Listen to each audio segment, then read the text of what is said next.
বর্তমান বিশ্বের ভূ রাজনৈতিক প্রেক্ষাপট অত্যন্ত জটিল এবং অস্থির। এরই মধ্যে তৃতীয় বিশ্বযুদ্ধের দামামা বাজতে শুরু করেছে।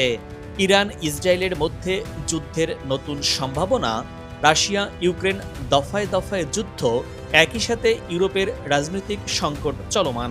এরই মধ্যে প্রতিটি দেশই সামরিক শক্তি প্রদর্শন করে নিজেদের অবস্থান জানান দিচ্ছে। সেই আঁচ এসে পড়েছে এশিয়া সহ দক্ষিণ এশিয়ার দেশগুলোতে। বিশ্বের বিভিন্ন দেশের সামরিক শক্তি পর্যবেক্ষণ করে প্রতি বছর একটি তালিকা প্রকাশ করে সামরিক শক্তি পর্যবেক্ষক প্রতিষ্ঠান গ্লোবাল ফায়ার পাওয়ার। 2026 সালে কোন কোন দেশ সামরিক শক্তির শীর্ষে অবস্থান করছে, আর বাংলাদেশের অবস্থান কত? কোন দেশ কয় ধাপ এগিয়েছে বা পিছিয়েছে, বিস্তারিত জানাবো এই প্রতিবেদনে। গেল বছর ভারত পাকিস্তানের মধ্যে টানা 7 দিনের যুদ্ধ, এর 1 মাস পর ইরান ইসরায়েলের মধ্যে 12 দিনের যুদ্ধ দেখেছে বিশ্ববাসী। থেমেছিল না রাশিয়া ইউক্রেন যুদ্ধ পরিস্থিতিও। মধ্যপ্রাচ্যের চলমান অস্থিরতা বর্তমানে ভয়াবহ পরিস্থিতির বিরাজ করছে। ইরান পারমাণবিক কর্মসূচি নিয়ে কাজ করছে, যা যুক্তরাষ্ট্র ইসরায়েল সহ পশ্চিমা বিশ্বের জন্য হুমকি হিসাবে মনে করে। নিষেধাজ্ঞার বেড়াজালে ইরানকে আটকাতে মরিয়া ইরানের প্রতিপক্ষ দেশগুলো। অন্যদিকে ইরানও তাদের অস্ত্র ভাণ্ডারকে বৃদ্ধি করে চলছে। ইরান ও ইসরায়েলের মধ্যে আবারও সরাসরি যুদ্ধের সম্ভাবনা রয়েছে, আর এতে করে যুক্তরাষ্ট্র এবং রাশিয়ার মতো বড় শক্তিগুলোকেও সরাসরি বা পরোক্ষভাবে সংঘাতে জড়াতে পারে। এ নিয়ে নতুন করে দ্বন্দ্ব তৈরি হওয়ার সম্ভাবনা রয়েছে। বিপরীতে প্রতি বছরই চীন নতুন নতুন প্রজন্মের সামরিক অস্ত্রের ভাণ্ডার জানান দিয়ে রীতিমতো বিশ্বকে চমকে দিচ্ছে। আদা বৈধ ইসরায়েল রাষ্ট্র গাজায় হাজার হাজার মানুষ নিধন করেছে। যদিও বর্তমানে সেখানে যুদ্ধবিরতি চলছে, তারপরও ইসরায়েলি হামলার আশঙ্কা রয়েছে। বাংলাদেশ ভারতের মধ্যে সম্পর্কের টানাপোড়েন চলছে। বিপরীতে ভারত পাকিস্তানের মধ্যে থেমে থেমে শক্তির মহাযুদ্ধ তো চলছেই। বলা চলে বর্তমানে বিশ্ব পরিস্থিতি এমন যে হিসাব নিকাশ চলছে কোন দেশের সামরিক বাহিনীর হাতে কি কি অস্ত্র রয়েছে, কেমন অস্ত্র তারা সংগ্রহের চেষ্টা করছে, এসব অস্ত্র কতটাই বা শক্তিশালী, এমন সব নানা বিষয় নোট করে রাখছে প্রতিযোগী দেশগুলো। এমনকি সাধারণ মানুষের মধ্যেও এমন আগ্রহ দেখা গেছে। বাংলাদেশ নিয়েও থেমে নেই কৌতূহল, যদিও বাংলাদেশ শান্তিপ্রিয় দেশ। সামরিক খাত নিয়ে তথ্য সংগ্রহ এবং গবেষণা করে বিশ্বে সুপরিচিত এমন একটি প্রতিষ্ঠান গ্লোবাল ফায়ার পাওয়ার। 2005 সাল থেকে প্রতি বছর বিশ্বের তাবর শক্তিশালী দেশগুলোর সামরিক শক্তি সংক্রান্ত তালিকা তৈরি করে তা প্রকাশ করছে।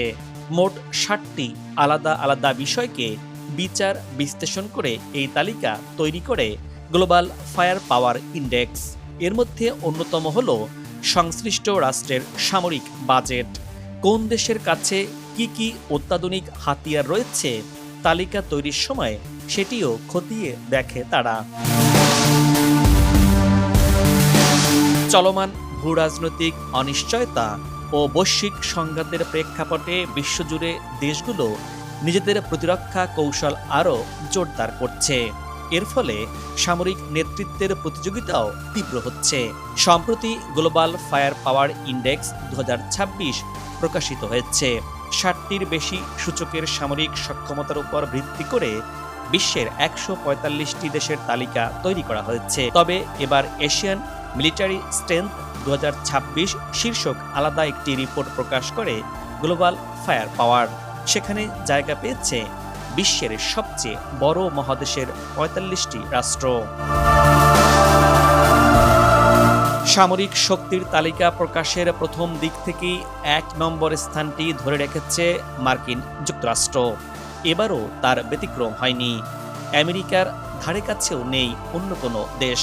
সামরিক শক্তি পর্যবেক্ষক প্রতিষ্ঠান গ্লোবাল ফায়ার পাওয়ারের তালিকা অনুযায়ী 2026 সালে যুক্তরাষ্ট্র 0.0741 স্কোর নিয়ে টানা 2005 সাল থেকে বিশ্বের সবচেয়ে শক্তিশালী সামরিক শক্তির অবস্থান ধরে রেখেছে। এই সমীক্ষক সংস্থার সূচক অনুযায়ী যে রাষ্ট্র শূন্যের যত কাছে থাকবে তার ফৌজি বা সামরিক শক্তি তত বেশি। গেল বছর পাওয়ার ইন্ডেক্সে আমেরিকার প্রাপ্ত নম্বর ছিল 0.0744, অর্থাৎ 2026 সালে পৌঁছে আরও শক্তিশালী হয়েছে যুক্তরাষ্ট্রের সেনাবাহিনী। এর নমুনা শেষ 7 মাসে দুবার দেখেছে বিশ্ববাসী। 2025 সালের জুনে ইরানে ঢুকে ইরানের গোপন পরমাণু গবেষণা কেন্দ্রগুলিতে হামলা করে মার্কিন বিমান বাহিনী। সেই অভিযানের পোশাকি নাম ছিল অপারেশন মিডনাইট হ্যামার। আবার চলতি বছরের 2 জানুয়ারি মধ্যরাতে ল্যাতিন আমেরিকার দেশ ভেনিজুয়েলাকে নিশানা করে মার্কিন বাহিনী। শুধু তাই নয়, রাজধানী কারাকাসে ঢুকে সস্ত্রীক প্রেসিডেন্ট নিকোলাস মাদুরোকে তুলে এনেছে যুক্তরাষ্ট্রের ডেল্টা ফোর্স। সংশ্লিষ্ট অভিযানের কোড নাম ছিল অপারেশন সাউদার্ন স্পিয়ার এবং অপারেশন অ্যাবসোলিউটেড রিজলভ। এতে ওয়াশিংটনের কমান্ডোরা কোনো রহস্যময় অস্ত্র ব্যবহার করেছে বলে তুঙ্গে উঠেছে জল্পনা। ইরানে হামলা এবং ভেনিজুয়েলায় নিখুঁত সাফল্য পাওয়ায় ইন্ডেক্সে নম্বর বেড়েছে ট্রাম্পের দেশ আমেরিকার। সমীক্ষকদের দাবি, আমেরিকার হাতে রয়েছে 21,32,530 সেনার বিশাল এক বাহিনী। দেশের বাইরে অন্তত 100টি সেনাঘাঁটি রয়েছে ওয়াশিংটনের। এশিয়ায় সবচেয়ে তাদের বড় ঘাঁটি রয়েছে কাতারে আল উদে বিমান ঘাঁটি। এই ঘাঁটিগুলো থেকে বিশ্বের যে কোনো জায়গায় আক্রমণ শাসানোর ক্ষমতা রয়েছে মার্কিন যুক্তরাষ্ট্রের। এর আগের আর্থিক বছরে প্রতিরক্ষা ক্ষেত্রে $75,000 কোটি খরচ করেছে আটলান্টিক পারের এই সুপার পাওয়ার। গ্লোবাল ফায়ার পাওয়ারের তালিকায় দ্বিতীয় স্থানে রয়েছে রাশিয়া। নম্বর কম পেয়েছে পুতিনের এই মহাশক্তিধর দেশটি। সমীক্ষকরা মস্কোকে দিয়েছে 0.0791 নম্বর। বিশ্লেষকদের দাবি, 2022 সালের 24 ফেব্রুয়ারি থেকে চলা ইউক্রেন যুদ্ধে রুশ সেনার সুনাম কিছুটা ধাক্কা খেয়েছে। ক্রেমলিন খুব দ্রুত কিয়েভ পতন ঘটাতে পারবে বলে মনে করা হয়েছিল, কিন্তু বাস্তবে তা হয়নি। আর এ কারণেই রুশ ফৌজরা এই হিসাবে পিছিয়ে পড়ছে। তবে সামরিক শক্তির বিচারে রাশিয়াকে এশিয়ার মধ্যে রেখে রাশিয়ার অবস্থান 1 নম্বরে রেখেছে এই প্রতিষ্ঠানটি। বর্তমানে বিশ্বের সবচেয়ে বেশি পরমাণু অস্ত্র রয়েছে রাশিয়ার কাছেই। সেই সংখ্যা 5,500-এর আশেপাশে বলে জানা গেছে। এছাড়া ইউক্রেন যুদ্ধে আন্তঃমহাদেশীয় হাইপারসনিক ক্ষেপণাস্ত্র ওরেসনিক ব্যবহার করেছে মস্কো। যুদ্ধাস্ত্রটি শব্দের প্রায় 10 গুণ গতিতে ছুটে গিয়ে নিখুঁত নিশানায় হামলা চালাতে সক্ষম। ফলে পয়েন্ট কিছুটা কমলেও তালিকায় নিজের অবস্থান ধরে রেখেছে একালের সোভিয়েত সুপার পাওয়ার। বিশ্লেষকদের দাবি, গত 4 বছর ধরে ইউক্রেনের সঙ্গে যুদ্ধ চালিয়ে গেলেও দেশের 1 ইঞ্চিও জমি হারায়নি রুশ প্রেসিডেন্ট পুতিন। উল্টো সময়ের সঙ্গে সঙ্গে নিজের অবস্থান মজবুত করেছে তার ফৌজ। পাশাপাশি মার্কিন নেতৃত্বাধীন ইউরোপীয় সামরিক জোট ন্যাটোর মনে ভয় ধরাতে পেরেছে তারা। এছাড়া যুক্তরাষ্ট্রসহ পশ্চিমী দুনিয়ায় 16,000-এর বেশি নিষেধাজ্ঞার চ্যালেঞ্জ সামলেও নতুন অত্যাধুনিক হাতিয়ার তৈরি করতে সক্ষম হয়েছে ক্রেমলিন। গত বছরের অক্টোবরে একটি সামরিক হাসপাতাল পরিদর্শন করতে গিয়ে নতুন যুগের হাতিয়ার সম্পর্কে গণমাধ্যমের কাছে মুখ খোলেন পুতিন। 2025 সালের 21 অক্টোবর পরমাণু অস্ত্র বহনে সক্ষম 9M730 বুরেস্টনিক নামের একটি ক্রুজ ক্ষেপণাস্ত্রের পরীক্ষা চালায় রাশিয়া। উৎক্ষেপণের পর তা 14,000 কিলোমিটার দূরত্ব অতিক্রম করেছিল, যা আকাশে ছিল 15 ঘন্টা।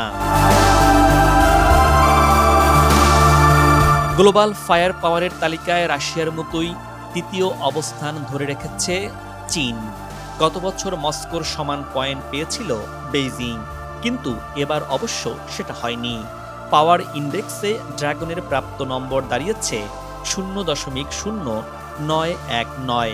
তার জন্য অবশ্য প্রতিরক্ষা বিশ্লেষকদের অনেকেই PLA এর অভ্যন্তরীণ কলহকে দায়ী করেছেন। বেইজিংয়ের মোট 31,70,000 সৈন্য রয়েছে বলে জানিয়েছে গ্লোবাল ফায়ার পাওয়ার। শুধু তাই নয়, রণতরীর সংখ্যার নিরিখে আমেরিকাকে ছাপিয়ে গেছে ড্রাগন ভূমি। দুনিয়ার বৃহত্তম নৌশক্তির তকমাও পেয়েছে চীন। ইউক্রেন যুদ্ধ শুরু হওয়ার পর রাশিয়ার সঙ্গে সম্পর্ক আরও মজবুত করেছে চীন। গেল কয়েক বছরে ড্রাগনের সেনাশক্তি বেশ কিছুটা বৃদ্ধি পেয়েছে। আমেরিকার আগে ষষ্ঠ প্রজন্মের যুদ্ধ বিমান আকাশে উড়িয়েছে পিপলস লিবারেশন আর্মির বিমান বাহিনী। পাশাপাশি শক্তিশালী ড্রোন এবং রকেট বাহিনীও রয়েছে বেইজিংয়ের। আফ্রিকা, এশিয়া এবং দক্ষিণ আমেরিকায় একাধিক সেনাঘাঁটি রয়েছে চীনা লাল ফৌজের। আর এশিয়ায় চীনের অবস্থান নম্বর 2-এ। রাশিয়া ও চীনের মতোই পাওয়ার ইন্ডেক্সে নম্বর কমেছে ভারতেরও। তবে তালিকায় চতুর্থ অবস্থান ধরে রেখেছে নয়াদিল্লি।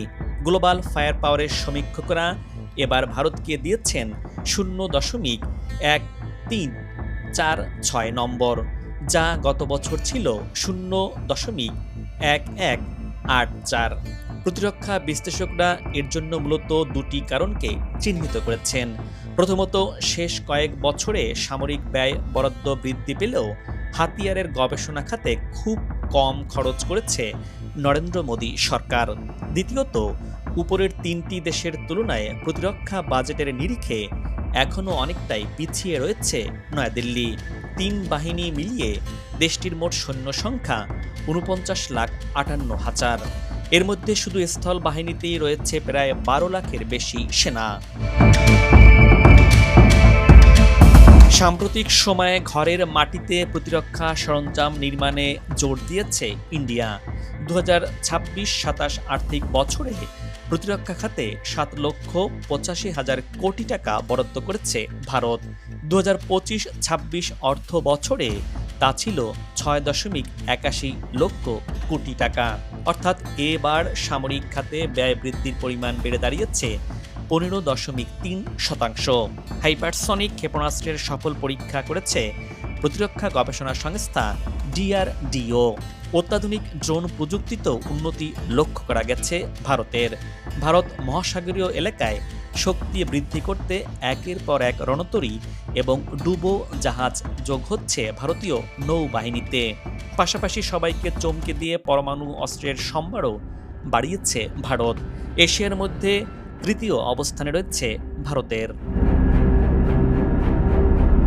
তালিকায় 5ম এবং 6 নম্বরে রয়েছে যথাক্রমে দক্ষিণ কোরিয়া এবং ফ্রান্স। দ্বিতীয় বিশ্বযুদ্ধের সময়কার মহাশক্তি জাপান রয়েছে 7ম স্থানে। এবছরের তালিকায় 8ম স্থানে নেমে গিয়েছে দুটি বিশ্বযুদ্ধে বিজয়ী হওয়া ইংরেজ ফৌজ। গত 2 বছর ধরে 6ষ্ঠ স্থান ধরে রেখেছিল ব্রিটেন। তুরস্ক এবং ইতালি যথাক্রমে 9 এবং 10 নম্বর স্থানে রয়েছে। প্রথম 10 স্থানে পাওয়া দেশগুলোর মধ্যে দক্ষিণ কোরিয়া, জাপান, তুরস্ক এবং ইতালি পরমাণু শক্তিধর নয়। তাৎপর্যপূর্ণ বিষয় হলো, আণবিক হাতিয়ার থাকা সত্ত্বেও প্রথম 10-এ জায়গা পায়নি পাকিস্তান, ইসরায়েল এবং উত্তর কোরিয়া। এই তালিকায় 11, 12, 13 নম্বরে রয়েছে যথাক্রমে ব্রাজিল, জার্মানি এবং ইন্দোনেশিয়া। এই তালিকায় অবনতি হয়েছে পাকিস্তানের। 2024 সালে 9ম স্থানে ইসলামাবাদকে রেখেছিলেন গ্লোবাল ফায়ার পাওয়ারের সমীক্ষকেরা। সেখান থেকে গেল বছর তালিকায় 12তম স্থানে নেমে যায়। এবার 14 নম্বরে জায়গা পেয়েছেন রাওয়ালপিন্ডির ফিল্ড মার্শাল আসিম মুনির। ইসলামাবাদের প্রাপ্ত নম্বর 0.2626। 2024 সাল থেকে আফগানিস্তানের তালিবান সরকারের সঙ্গে চলা সীমান্তে সংঘর্ষ পাক সেনার র্যাঙ্কিংয়ে ইতিবাচক প্রভাব ফেলেছে বলে মনে করছেন প্রতিরক্ষা বিশ্লেষকরা। একটা সময় এই তালিকায় ৭ বা ৮ নম্বরে স্থান ধরে রাখত ইসলামাবাদ, তবে এশিয়ায় পাকিস্তানের অবস্থান ৮ম নম্বরে। গ্লোবাল ফায়ার পাওয়ারের সমীক্ষকরা জানিয়েছেন, সৈন্য শক্তির দিক থেকে দুই চিরশত্রু ইরান এবং ইসরায়েল পাশাপাশি দাঁড়িয়ে রয়েছে। ইরান ইসরায়েলের মধ্যে ২০২৫ সালের জুনে টানা ১২ দিনের যুদ্ধ সংঘটিত হয়েছিল। তালিকায় তেহরানের অবস্থান এবার ১৬ নম্বরে, যা আগের বছর ছিল ১৪ নম্বর স্থানে। ২ ধাপ পিছিয়েছে খামেনির দেশ ইরান। এই তালিকায় ইরানের আগে রয়েছে ইরানের শত্রু দেশ ইসরায়েল। মধ্যপ্রাচ্যের এই দেশ ইসরায়েলের অবস্থান ১৫ নম্বরে। বলা যায় পাকিস্তানের ঘাড়ে নিঃশ্বাস ফেলছে ইসরায়েল। ওয়ার্ল্ড ইকোনমিক ফোরাম জানিয়েছে, বিশ্বজুড়ে বেড়েছে নিরাপত্তাহীনতা। এর ফলে ভূ রাজনৈতিক সংঘাতের সংখ্যাও পাল্লা দিয়ে ঊর্ধ্বমুখী হয়েছে। ২০২৬ সালে বহু সশস্ত্র সংঘর্ষের ঘটনা রেকর্ড করেছে এই আন্তর্জাতিক সংগঠনটি। এটি এ যাবৎকালের মধ্যে সর্বোচ্চ। এদিকে সামরিক শক্তির বিচারে ২০২৬ সালে ১৪৫টি দেশের মধ্যে ০.৬৫১ স্কোর পেয়ে ৩৭তম অবস্থানে রয়েছে বাংলাদেশ, যা ২০২৫ সালে বাংলাদেশের অবস্থান ছিল ৩৫তম। এবছর বাংলাদেশের অবস্থান আগের বছরের তুলনায় ২ ধাপ পিছিয়েছে, আর বাংলাদেশের অবস্থান দখল করেছে বাংলাদেশের প্রতিবেশী দেশ মিয়ানমার। মিয়ানমারের অবস্থান রয়েছে ৩৫তম। এশিয়ার দেশগুলোর সামরিক শক্তির তালিকায় বাংলাদেশের স্থান ১৮তম। এখানেও এক ধাপ পিছিয়েছে বাংলাদেশ। তবে বাংলাদেশের মোট সামরিক বাহিনীর আকার বেড়ে হয়েছে ৭ লাখ। এর মধ্যে সক্রিয় সৈন্য সংখ্যা ২,০৪,০০০, যা আগের থেকে বেড়েছে। বাংলাদেশ বিমান বাহিনীতে রয়েছে ১৯,০০০ সদস্য এবং নৌবাহিনীতে রয়েছে ২২,০০০ নৌসেনা। তবে আধা সামরিক বাহিনীর দিক থেকে বাংলাদেশ বিশ্বে ১ নম্বরে। বাংলাদেশে রয়েছে ৬৮ লক্ষের বিশাল প্যারামিলিটারি ফোর্স। যুদ্ধ বা রাষ্ট্রের যে কোনো জরুরি প্রয়োজনে তারা সহায়ক শক্তি হিসাবে কাজ করতে পারেন। বাংলাদেশ ২ ধাপ পিছিয়ে গেলেও সামরিক বাহিনীর আকার বেড়েছে কয়েক গুণ। ১৭তম স্থানে রয়েছে অস্ট্রেলিয়া, ১৮তম স্থানে স্পেন, ১৯তম স্থানে মিশর এবং ২০তম স্থানে রয়েছে ইউক্রেন। এবারের তালিকায় এশিয়ার দেশ ভুটান ৫.৭৭৭১ পয়েন্ট পেয়ে তালিকার সবার নিচে অবস্থান করছে। একটি দেশের স্বাধীনতা এবং সার্বভৌমত্ব রক্ষায় শক্তিশালী সামরিক বাহিনী অত্যন্ত গুরুত্বপূর্ণ, আর এজন্যই বিশ্বের প্রতিটি দেশ তার সামরিক শক্তিকে প্রতিনিয়ত বাড়ানোর চেষ্টা করে থাকে। অনেক দেশ বিলিয়ন বিলিয়ন ডলার ব্যয় করে শুধু এই খাতেই। দর্শক, আজ এ পর্যন্ত। আগামীতে আবারও দেখা হবে নতুন কোনো ভিডিও চিত্র নিয়ে। ভিডিওটি কেমন লাগলো আশা করি আপনার গুরুত্বপূর্ণ মন্তব্য জানিয়ে ভিডিওটি শেয়ার করুন। ভালো থাকুন, নিরাপদে থাকুন এবং সাথী থাকুন।